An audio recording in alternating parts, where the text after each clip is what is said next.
Cinema topic వస్తే ప్రభాస్ ఆ మధ్య మీ డైరెక్షన్లో చేయాలని ఇంట్రెస్ట్ చూపారని నిజమేనా? అసలు లేదు. నేను ఎప్పుడు తెలుగులో ఏ హీరోని కూడా నేను ఎప్పుడు సినిమా మీరు కాదు, నేను అడగలేదు, ఎవరు అడగలేదు.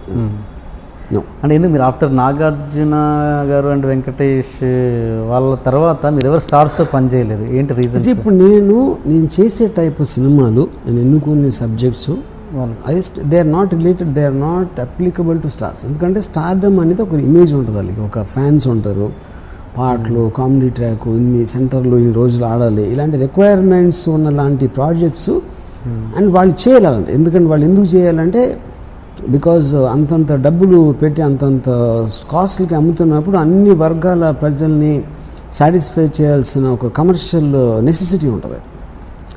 ఆ టైప్ సినిమాలు నేను చేయను, నాకు చేయడం చేత కాదు. చేయడం అంటే నాకు చేయట్లేదు అని చెప్పట్లా, నాకు అసలు ఆ కెపాసిటీ లేదు నాకు.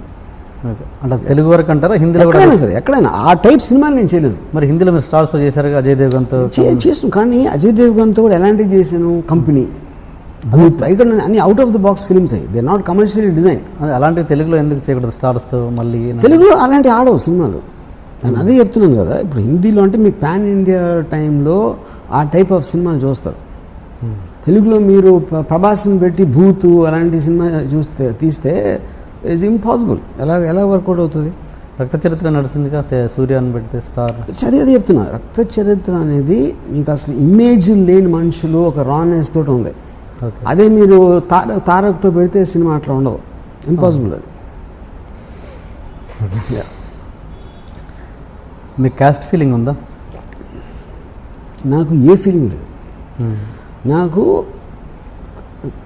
దేశం ఫీలింగ్ కానీ, కాస్ట్ ఫీలింగ్ కానీ, నా ఫ్యామిలీ కానీ, నేను కానీ, చివరికి నా ఫీలింగ్ కూడా లేదు.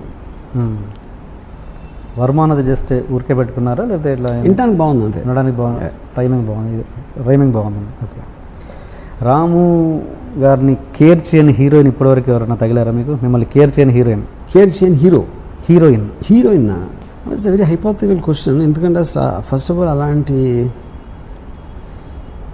ఇన్స్టెన్స్ ఎప్పుడు రావడానికి ఆసుకుంది. ఎవరు హీరోయిన్ కాకుండా ఎవరైనా నన్ను కేర్ చేయని మనుషుల్ని నేను ఎప్పుడు నాకు గుర్తులేదు అసలు. అంటే అసలు అలాంటి ఇన్సిడెంట్ ఎక్కడి నుంచి వచ్చింది అనేది, అంటే అది పొలిటికల్ లీడర్స్ అవ్వచ్చు, మాఫియా అవ్వచ్చు, లేకపోతే ఫిల్మ్ ఇండస్ట్రీ వాళ్ళు అవ్వచ్చు, నన్ను కేర్ చేయకపోవటం అనేది ఒక పర్టికులర్ ఇన్సిడెంట్ అనేది నా మైండ్లోకి అసలు. ఇన్సిడెంట్ పక్కన పెట్టండి, మీ షూటింగ్లో హీరోయిన్ కానీ హీరో కానీ షూటింగ్ నడుస్తుంటే కదా ఒక టైం పీరియడ్గా లెంతీ కదా, ఆ టైంలో మీకు తెలిసిపోతుంది కదా యాటిట్యూడ్, బాడీ లాంగ్వేజ్. ఇప్పుడు జరగలేదు అలా, ఇప్పుడు జరగలేదు. ఓకే. అండ్ మీ దృష్టిలో అసలు హెల్పింగ్ నేచర్, అసలు మీకు హెల్ప్ నేచర్, జాలి అలాంటివి ఉన్నాయా మీకు? Helping nature, I don't like the word helping nature అనే వర్డ్, నాకు దానికే ఇష్టం ఉండదు. ఫర్ ఎగ్జాంపుల్ ఒక చిన్న ఎగ్జాంపుల్ చెప్తాను నేను. నా దగ్గర పనిచేసే అతను ఒకరు వచ్చి నన్ను డబ్బులు అడిగాడు. సార్ నాకు ఒక 2 లక్షలు కావాలి, మా మదర్కి. సరే మీ మదర్ గురించి నాకు చెప్పదు, ఎందుకంటే నువ్వు నా దగ్గర పని చేస్తున్నావు, నీకు అవసరం ఉంది, నాకు నీకు ఇవ్వాలనిపించి నాకు నా దగ్గర కెపాసిటీ ఉంటే నీకు చేస్తాను. నీ ప్రాబ్లమ్స్ నాకు చెప్పదు. నువ్వు చెప్పిన అరే అవునా అలాగా అనేది అలాంటి దాంట్లో నేను అసలు వెళ్ళను అసలు ఇప్పుడు ఆ జోన్లోకి. సిమిలర్గా నాకు ఎప్పుడు నాకు జ్వరం వస్తే నేను అసలు ఎవరు ఇంటికి రాను ఉన్నాను. నన్ను వచ్చి నువ్వు కొంచెం ఏదో మందు తాగించి అట్లా అదే మెడిసిన్ వేయించి అట్లాంటివి నాకు చిరాకు. You know, so anything which is of a genre of something which is supposed to make me feel bad, అది నేను అవాయిడ్ చేస్తాను. ఓకే. అప్పుడు కానీ ఆ 2 లక్షలు ఇచ్చాను నేను. వాళ్ళ మదర్ గురించి చెప్పినా చెప్పకపోయినా తనంటే నాకు ఇష్టం, తను అవసరం అవ్వకపోతే తప్ప అడగడం నాకు తెలుసు. యూనో, కానీ ఇలా చెప్పినప్పుడు ఇది ఒక్కటే గుర్తుంచుకుంటాడు, ఇలా అన్నాడు అని. సో అప్పుడు హెల్ప్ అనేది నేను ఇందాక ఒకసారి చెప్పాను, నేను అసలు మనీ ఎప్పుడు నేను డీల్ చేయను ఎప్పుడు అసలు మనీతోటి. నాకు చెక్కి డ్రాఫ్ట్కి నాకు డిఫరెన్స్ తెలియదు. అకౌంట్లో డబ్బులు ఉన్నాయా లేవా నాకు తెలియదు. అగ్రిమెంట్లు ఏది ఉంటే అది పైన I just live by that, like that. మీరు కరెన్సీ చేసి కరెన్సీ చూసి చాలా రోజులైందని నేను నిజమేనా? That's true. ఓకే. కానీ నేను అసలు క్యాష్ అనేది చేత్తో పట్టుకుని నాకు గుర్తులేదు అసలు. ఐ కాంట్ రిమెంబర్ ఇయర్స్ అయిపోయింది. మరి ఈ ప్రాసెస్లో మిమ్మల్ని మోసం చేసే మనుషులు ఉండొచ్చు కదా? ఉన్నారు.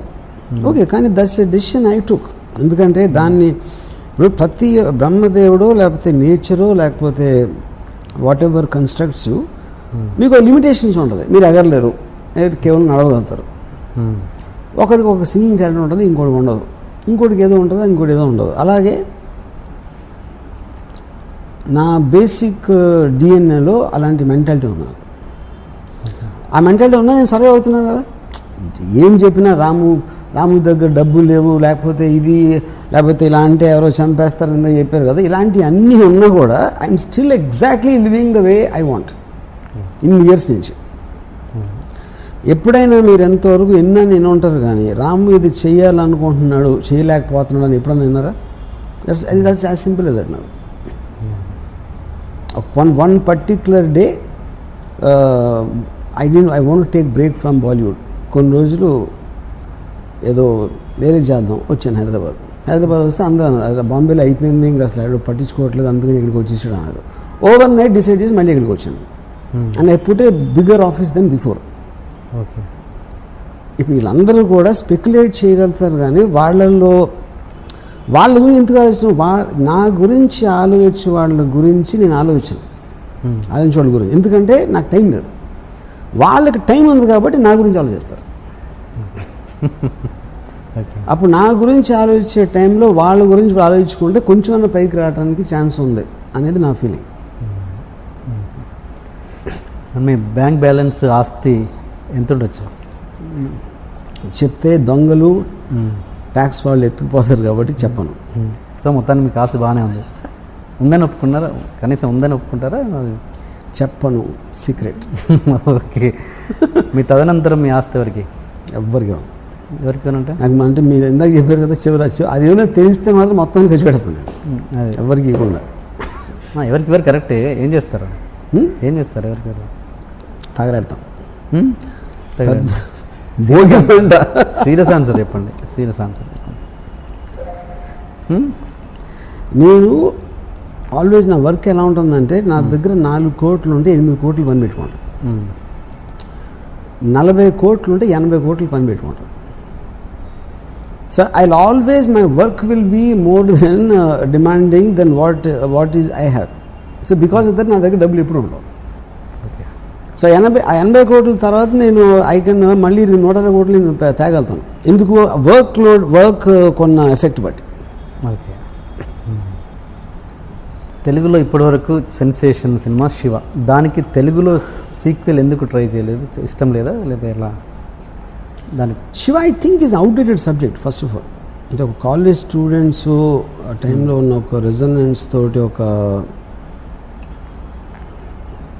అప్పుడున్న అంటే ఈ రౌడీలు ఇలాంటి వాళ్ళు కాలేజ్ గూండాలు తిరగటం కానీ ఇలాంటివన్నీ అటు ఆస్పెక్ట్స్లో I feel it's a sequel. అంటే దాని కంటిన్యూషన్ ఉండాలని కాదుగా, అక్కడ నుంచి ఎలాగైనా టర్న్ తీసుకోవచ్చుగా. ఇంకోటి నాకు అంటే ఇప్పుడు నేను శివ తీసిన డైరెక్టర్ని కాదు ఇప్పుడు, ఎందుకంటే నా మైండ్ దాంట్లో వర్క్ అలాంటి స్పీర్లో ఇప్పుడు వర్క్ చేయట్లేదు. ఓకే. సో నేను ఈ మధ్యన 25th ఇయర్ కోసం నాగార్జున నేను ఏదో ఒక డాక్యుమెంటరీ చేద్దాం అనుకుని నేను మళ్ళీ చూశాను సినిమా. ఇది 25 years అయ్యి చూసాను సినిమాని. నాకు అసలు ఏమాత్రం నచ్చలేదు సినిమా, ఎందుకంటే I'm a change person. Maybe for the worse, better అని అంట్లా, it could be for the worse, it could be different అని నా ఒపీనియన్. ఇప్పుడు బాంబే మాఫియా ఇలాంటి మైండ్స్ స్టడీ చేసిన తర్వాత ఎవడో సైకిల్ చైన్ తెంపి కొట్టడం అనేది నాకు చాలా చిన్నపిల్లల సినిమాలో ఉంది. అది ఇప్పుడు చూస్తే బట్ ఆఫ్ కోర్స్ ఆ టైం పీరియడ్ వేరు, నేను వేరు, ఆ టైంలో నేను ఆలోచన ఎక్స్పోజర్ వేరు. కానీ సత్య సినిమా చూస్తే ఇప్పటికీ కొత్తగానే ఉంది నాకు. ఈ మధ్యన చూశాను మళ్ళీ, అంటే నియర్లీ 12 years 18 years తర్వాత. శివ నాకు చాలా ఓల్డ్ ఫ్యాషన్ ఉంది, ఎందుకంటే సత్య బికాజ్ మీకు క్యారెక్టర్స్ రిలేషన్షిప్ బేస్ కాబట్టి దానికి ఏజ్ ఉండదు. శివ ఏమో వెరీ స్ట్రక్చరల్ డిజైన్ ఫిల్మ్, అది ఎఫెక్ట్ కోసం డిజైన్ చేసిన సినిమా అది యాక్చువల్గా. Cutting points, background music, chase ఇలాంటివన్నీ. It is not a realistic film, just atmosphere వలన మీకు ఒక రియలిస్టిక్ ఫీలింగ్ ఉంటుంది దాంట్లో. మీరు మామూలుగా సినిమాని ఒక క్యాల్కులేషన్ పెట్టుకొని తీస్తారా, లేకపోతే మీకు నచ్చిన థాట్ నచ్చిన థాటే తీస్తాను. లెక్కలు ఉండవు, క్యాల్కులేషన్ బిజినెస్ లెక్కలు ఇవి